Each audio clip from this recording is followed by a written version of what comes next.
Olá, pessoal, tudo bem? Vamos aí para mais uma aula. Nós já encerramos a parte de desenvolvimento embriológico. Agora vamos falar dos anexos embrionários. Sem os anexos, o embrião não tem como desenvolver. Olha só, quais são esses anexos embrionários? Nós temos o âmnion, o alantoide, o saco vitelino e o córion, que nós trabalhamos durante as semanas falando dele, e agora vamos falar especificamente de suas funções. Você pode falar nexos embrionários, membranas fetais, que estão todas corretas. Olha só, não surgiu nos mamíferos, surgiu lá nos répteis, depois foram para aves e chegou numa forma adaptada e evolutiva, ou seja, partes dele ainda continuam presentes nos animais domésticos, outro como resquício em seres humanos. Outros, e as funções também se alteraram com a evolução. Aves, répteis e mamíferos. Começando com o âmnion, tá? É uma membrana delgada derivada do epiblasto, ou seja, o epiblasto vai formar o âmnion, que é a camada, aquela cavidade que vai ficar em cima do epiblasto lá na terceira semana. Na segunda para a terceira semana ela surge. Começa do epiblasto, depois do ectoderma é que vai ser essa camada, tudo bem? E ela vai revestir a chamada cavidade amniótica. E essa cavidade amniótica é rica em líquido amniótico. Olha que importante que é esse líquido. Permite o crescimento simétrico do embrião, ou seja, o embrião vai crescer membro esquerdo, membro direito, e o desenvolvimento total de uma forma que não haja assimetria, porque ele vai ficar flutuando nesse líquido. Protege contra choques mecânicos, isso é muito importante. Imagine um animal, uma fêmea fugindo de um predador, né, e ela andando podia o quê? Traumatizar este embrião ou feto. Então, serve contra choques mecânicos também. Evita a dessecação, que é o ressecamento do embrião. Controla a temperatura, porque como está numa bolsa de líquido, então a mudança de temperatura é muito pequena, tá? Permite o movimento fetal, e por isso que o crescimento simétrico, e de desenvolvimento muscular, que é muito importante para que ele comece a se fortalecer, para quando houver o parto, ele ter, né, capacidade de... Nós estamos falando de animais domésticos. Nós sabemos que humanos não é assim, mas nos animais domésticos, né, quando um bezerro, um equino, ele nasce, ele já tem que acompanhar a mãe, senão pode ter um predador pegá-lo, tá? E evita também aderências entre o feto e as membranas. Então, ele flutuando nesse líquido é muito importante. E uma outra função também, durante o parto, esse líquido também lubrifica o canal do parto. Quem já teve a oportunidade de acompanhar um parto, você vai ver que esse líquido ele é bem viscoso, pegajoso, facilitando então, né, o canal do parto e o parto propriamente dito. Olha aqui, ó, você vê ele formando aqui, olha, veja aqui, ó. Olha só, o disco embrionário bilaminar na segunda semana, olha aqui, o epiblasto e aqui embaixo o hipoblasto, e algumas células do epiblasto migram para essa região aqui, tudo certo, formando aqui o âmnion. E essa camada vai se chamar no futuro epitélio amniótico, epitélio simples pavimentoso, tá bom? Então o âmnion em si é essa membraninha que vai revestir o epiblasto, depois futuramente todo o embrião. Olha aqui o âmnion, olha só, é essa membraninha aqui, ó, que eu estou passando, veja aqui, ó. E a cavidade amniótica em todo amarelo. Então veja que o feto e o embrião fica todo ele coberto pela cavidade amniótica, líquido amniótico, e aqui, ó, essa membraninha aqui todinha é o âmnion derivada do epiblasto. Tá? Olha só que interessante aqui o âmnion, olha só, aqui a membraninha do âmnion, observa aqui, o líquido amniótico na cavidade amniótica. Veja que aqui está todo envolvido o feto, tá? Pelo líquido amniótico e pelo âmnion. Tudo bem? Olha só que interessante aqui, o bovino, a mesma coisa que a cavidade amniótica, no suíno a cavidade amniótica, aqui no equino, por exemplo, tá? A mesma coisa, a cavidade amniótica, e aqui um carnívoro, pode ser um cão, um gato ou qualquer outro carnívoro, pode ser até carnívoro silvestre, tá bom? Olha só para você ver que interessante, fotos da placenta, tá? Dos anexos embrionários. Olha aqui, dá para ver uma diferença aqui, ó. Tá vendo que aqui é um pouquinho mais volumoso, tá?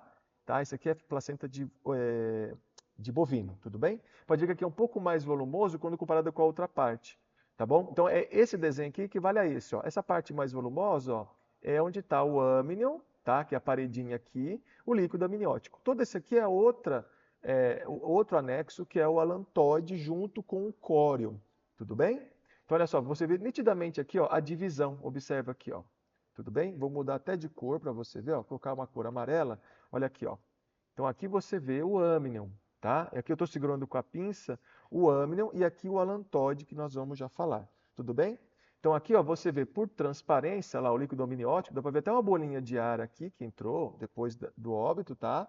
E lá dentro, então, o feto em desenvolvimento. Olha só, interessante, os vasos sanguíneos aqui, ó, tá? Que estão trazendo nutrientes aqui dessa vilosidade para o cordão umbilical e depois para o feto.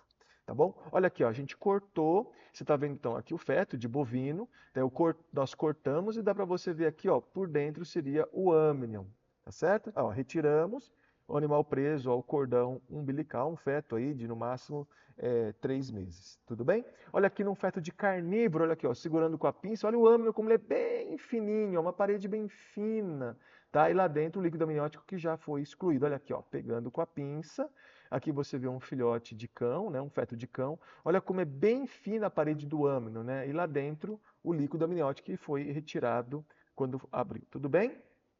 Alantoide, alanto, tá? Alanto significa salsicha, tá? Origem-se do endoderma, ou seja, na terceira semana, quando no suprimitivo as células migram para o hipoblasto, expulsa o hipoblasto para o saco, o endoderma, né, vai forrar e parte dessas células vai formar esse anexo embrionário chamado alantoide. Então, primeiro vem de células do epiblasto, tá certo? Que depois migraram para formar, tudo bem, na gastrulação, ou seja, na terceira semana, né, a origem é do epiblasto que deu origem depois às células do endoderma. Qual a função do alantoide? Tá? Olha só que interessante, o alantoide vai formar vasos umbilicais, 2 artérias e uma veia, que vão compor o cordão umbilical. Então, os vasos umbilicais têm origem do alantoide. Participa da formação da bexiga urinária, da vesícula urinária também, dando origem ao úraco após o nascimento, que depois transforma no ligamento umbilical. Olha que interessante. Tem também função hematopoética. O que significa hematopoiese? Hemato, sangue, poiese, formação. Formação de células do sangue. Olha que interessante. As primeiras células do sangue são formadas, tá certo? São formadas diretamente do alantoide. E uma outra função importantíssima, que é reserva de urina. Tá? Isso aqui é nos animais domésticos, não é no ser humano. É nos animais domésticos, que é um local de reserva de excretas ricas em ureia, né? Que é onde está saindo, a urina é rica em ureia. Olha só aqui, ó, esse desenho já mostrando para vocês, né, do dobramento do embrião. Olha aqui o alantoide sendo formado aqui, ó. Veja, olha aqui essa salsichinha. Deixa eu mudar de cor para vermelho. Olha aqui, ó. Essa salsichinha aqui, ó, que você está vendo, ó, é o alantoide. Olha aqui, ó, alantoide. Tá vendo? Derivada do endoderma. Olha aqui, ó, alantoide. E vai ficar junto com a formação do saco vitelino e o pedículo mesodérmico, o pedículo vitelínico aqui, ó. Tá certo? Ó. Tudo bem? Ó, então aqui vai formar o cordão umbilical, o alantoide vai estar junto formando o cordão umbilical. Tudo bem? Olha aqui então o alantoide, aqui tem uma importante, uma estrutura, uma parte importante a saber, olha só. Essa parte aqui, ó, que eu estou marcando aqui, ó, é o alantoide. Veja que em alguns animais domésticos o alantoide pega parcialmente, e não cobre totalmente, veja. Tá? Isso acontece nos ruminantes, nos pequenos e grandes ruminantes. Olha só, o alantoide em azul clarinho não pega totalmente o feto, tá? Ou o embrião, ou seja, pega metade. Olha só a diferença do carnívoro. O alantoide em azul, ele recobre também todo o âmnion líquido amniótico. Vamos ver de novo? Olha só, aqui cobre metade, observa, ó, só na metade. Tá? Veja que a outra metade não tem o alantoide. Já no carnívoro, veja, e no equino, vai ocupar totalmente. Então, olha só, tem uma camada de líquido, que é a cavidade amniótica, e a outra em azul, que é o alantoide. O alantoide acumula urina. O alantoide vai acumular urina, ureia. Já aqui, ó, o líquido amniótico não acumula nada. É um líquido produzido pelo âmnion, pelas células do epitélio, que vão fazer proteção, evitar crescimento simétrico, como nós vimos anteriormente. Então, olha só aqui, ó. No bovino, nos pequenos ruminantes, no suíno também, ó, o alantoide está na metade. Observa aqui, ó, o alantoide está na metade. Já nos equinos e nos carnívoros, o alantoide cobre totalmente o âmnion, tá? Então veja, equino e carnívoro, o alantoide cobre totalmente, tá? Então é como se estivesse tendo duas cavidades cheias de líquido, uma protege, a outra é acúmulo urina, e no bovino e no suíno, ó, somente na metade. Olha que interessante, é um detalhe anatômico muito importante, tá? Olha aqui para você ver, tá? Numa placenta de bovino, esse aqui tudo então é o alantoide, ó. Alantoide nesse pedaço aqui e esse pedaço aqui também o alantoide. Tudo bem? E aqui novamente, ó, a cavidade amniótica. Você consegue ver aqui, ó, esse aqui é o alantoide. Tudo bem? O alantoide e o líquido amniótico. Não sei se aqui não ficou perfeito, dá para ver uma divisão aqui, ó. Tá? Essa divisão mostra que está parcialmente o alantoide nos suínos e também nos ruminantes, pequenos e grandes ruminantes.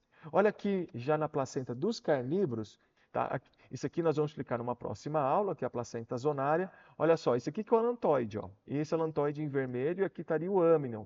Eu vou tirar o vermelho e colocar um corante azul. Olha aqui para você ver, ó. Coloquei um corante azul, tá bom? Eu tirei esse sangue que estava acumulado, colocamos aqui um corante azul, então para ver nitidamente, olha só, onde está o alantoide e aqui a cavidade amniótica com o líquido amniótico, tá bom? Olha que interessante, então, ó, duas cavidades. A cavidade amniótica, tá? Onde vai ter o líquido amniótico, e o alantoide que acumula urina. Então, lembre-se sempre, alantoide acumula urina.